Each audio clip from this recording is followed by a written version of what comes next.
Yani sunuma başlamadan önce 3 tane sunum hazırladım. Three different presentations, but I am just trying to check out if a tweet has been sent out from Trump. But I have noticed that there was no tweets sent by Trump. So, as a Turkish industrialist, some of them may question what is the relation between me and North America. So maybe it's because I travel a lot to United States. So the subject that we qualify as North American issue. When we talk about the North America, when we look at the countries, we see Canada, America, and Mexico. And in this region, whatever America dictates, it happens. You see, America says something to Canada. First, they reject, then they apply whatever is instructed. You see, so they, in the end, eventually had an agreement within each other. So 2 weeks ago, we went to America. We went there on Monday, and so I am going to read it in English because then I am going to translate into Turkish. So tweet has just been in my.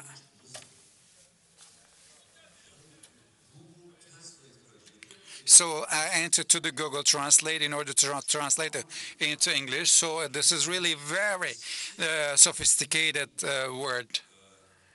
And Google translated this way into Turkish. So in such media, and so we would like to try to make a business with both America and the rest of the world. So they've got their perspective, and their perspective is being expressed this way. So as a part of my experience, it is a terrific and unparalleled information that I have got. I have prepared a presentation. I'm not going to over one by one the presentation. So I'm not going to be stressed out on each data. So the problems that we face is there is really very safeguarding measures. So the free trade we are defending, and we are a country which is rejecting the safeguarding policies, but the unfair trading we are also against it.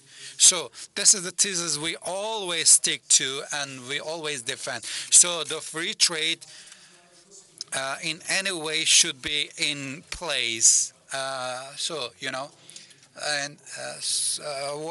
in the past there were ways to control the ways conducting the free trade, like applying anti-dumping applications. So what have we seen for the last couple of years? But they started to change the rules of the anti-dumping.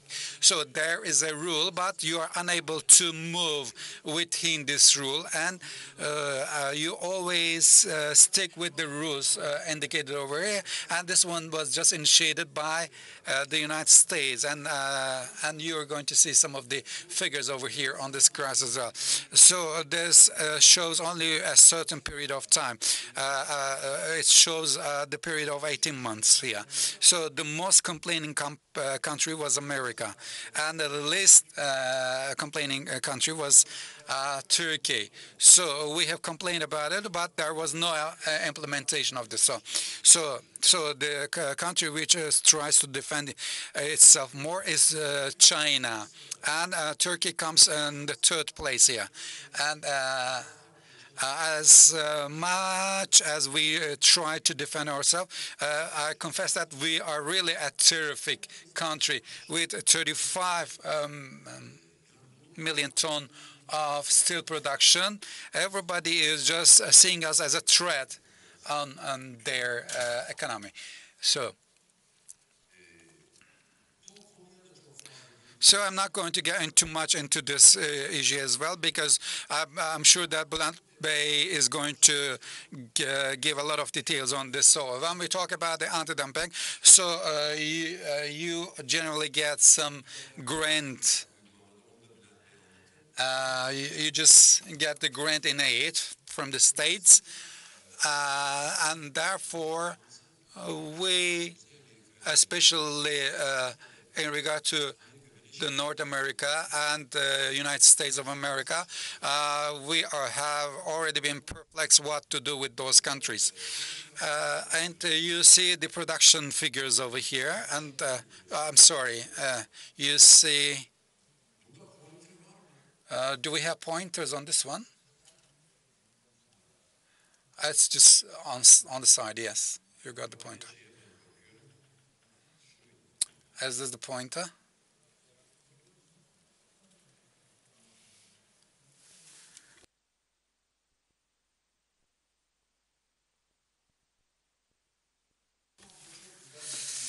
So this table shows something really very nice. So I was just looking for a pointer. Okay, that's no problem. Thank you. So what we see over here, we are the country which is open to import. 46% of our import has been. So, for example, when you look at the close country to Turkey is the United States, but their import rate is around 20%. So this is the presentation that we generally use, especially in the meetings held in the other countries as well. I mean, if we do not do that, I mean, everybody will understand and underestimate us. So we are not under safeguard, and the import figures proves this as well. So what happened to the relation between America and Turkey?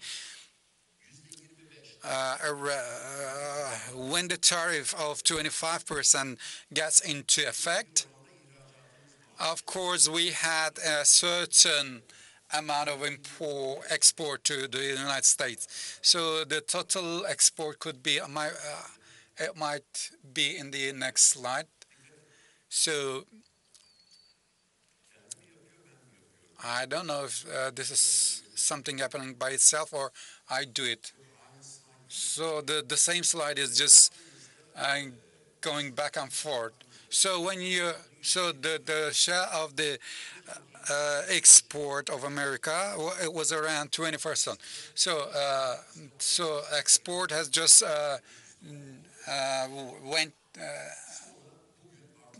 has gone down to 20, and now it came down to 0%. So they have just delivered the 25% back. So you know that they went down to 25% from 50%. So our tax went down to 25, but some of the quotas have already been imposed to some of the Far East countries as well. So in the steel and iron industry, 25% is really a great number in the steel and iron industry. Even 10% is really very huge, you know, in this industry. So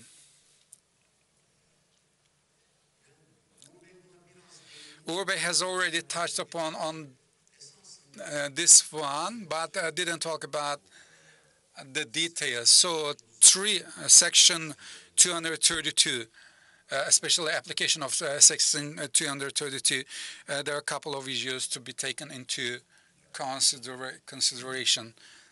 So we are a part of NATO for about 52 years, and when we look at the trade with the United States, we are giving a minus.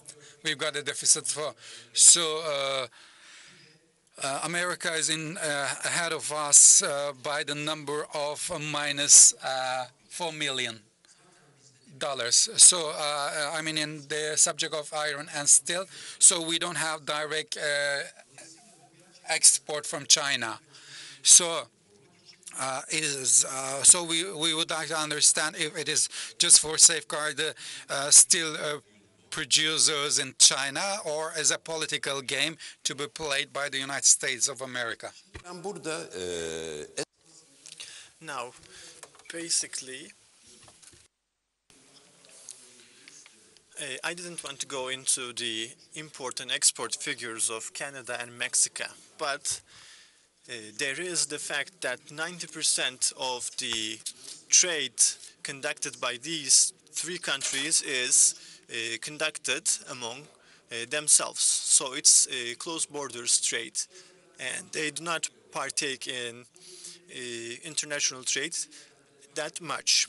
I won't go into much detail in any of these figures, but I want to mention some of them. The most critical point when we look at it is the year 2014. During 2014, the imports peaked, so the imports has reached 22 million ton. But you see that 10 million tons of it was exported to USA. And then you see Brazil or Mexico, and Turkey was in a similar state. So in 2014, where demands were high, and the reason why the demands were so high was that in North America, the prices were increased to an extent that it caused a huge disparity from the rest of the world. So they used steel at an astronomically high price. So everybody ganged up on America, in essence. Now, who is to blame here? Is it the countries that export to Europe, or is it the pricing policy applied to the manufacturers in North America?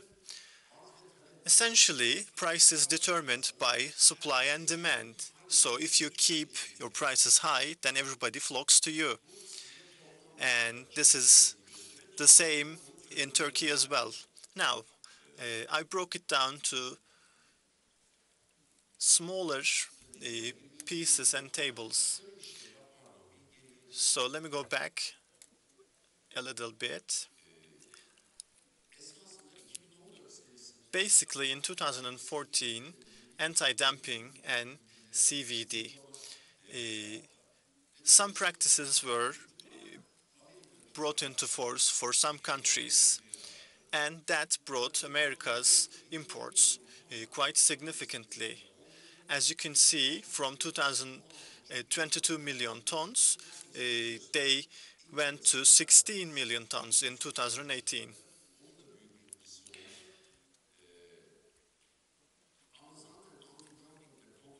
And with their anti-dumping and CVD practices, they adopted countermeasures for unfair trade and limited its imports. And by applying Section 232, they have made trade agreements, but their imports remained stable. But in the second half of 2019, once they reached an agreement with Canada and Mexico in their third and fourth quarters, these countries will see an increase in their exports to America. So America will see an increase in its imports, it seems like. So you've mentioned that 9.5 million tons of among those 22 million tons was slab. So the share of slab among the total imports is huge. Now, the hot flat steel, the one that concerns us the most as Çolakoğlu, we've been established in the States for since 2011, and we are working quite diligently in terms of longs and hot flat metal. But ever since anti-dumping practices were put in force against other companies, we have gained a competitive edge. And also Turkey saw an increase in its trade volume during that. And I've put the detailed figures on this table. You can examine it later.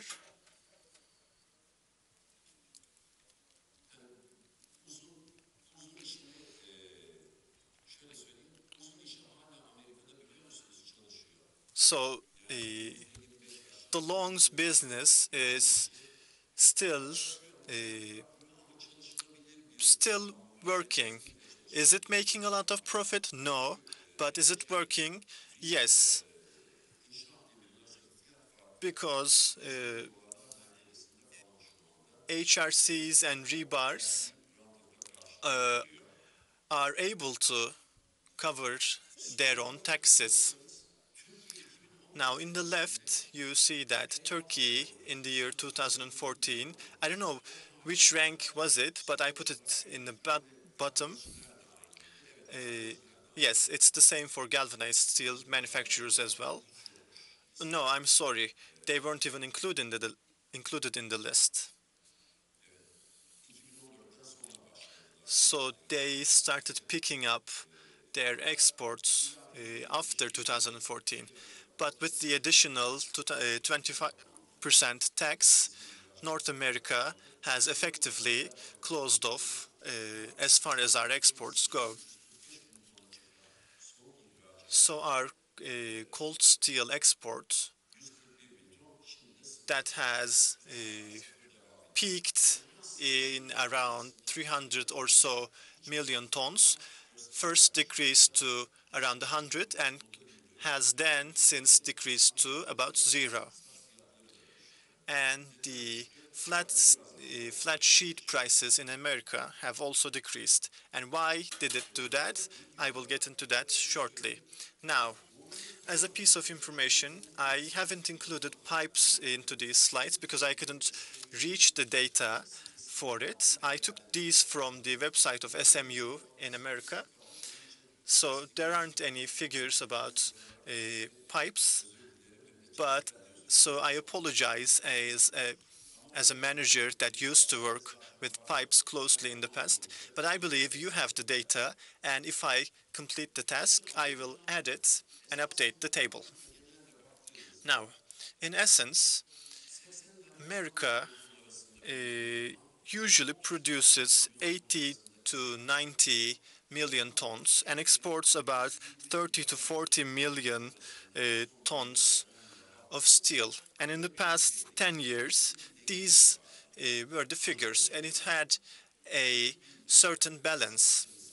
But in 2018, with the implementation of Section 232, this balance was disrupted because a lot of taxes were introduced that were of no use, had high costs, and they reopened some factories basically for show.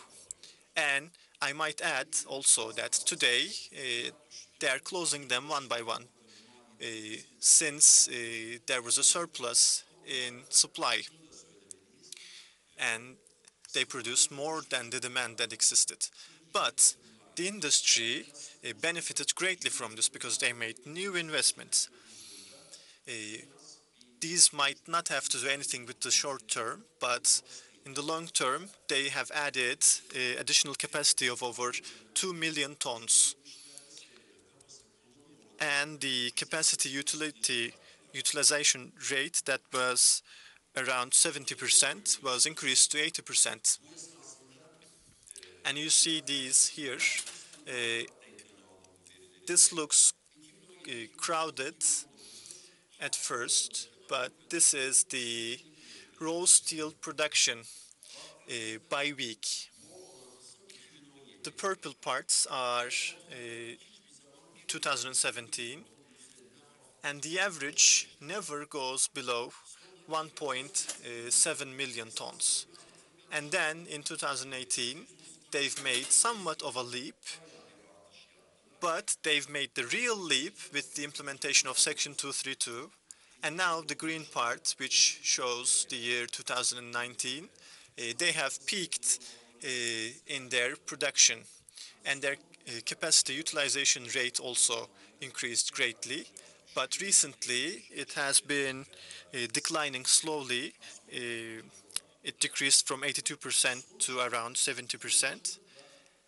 So my point is that with protectionism, you can only protect your imports and exports to an extent.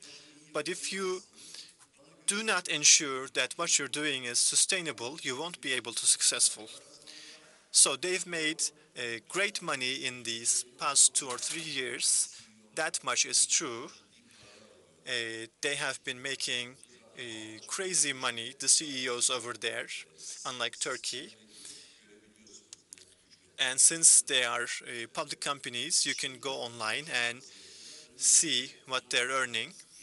But now they're in a panic and they're looking for ways to solve their future impending dilemma. And that was all I had to say. If you have any questions, I try to stick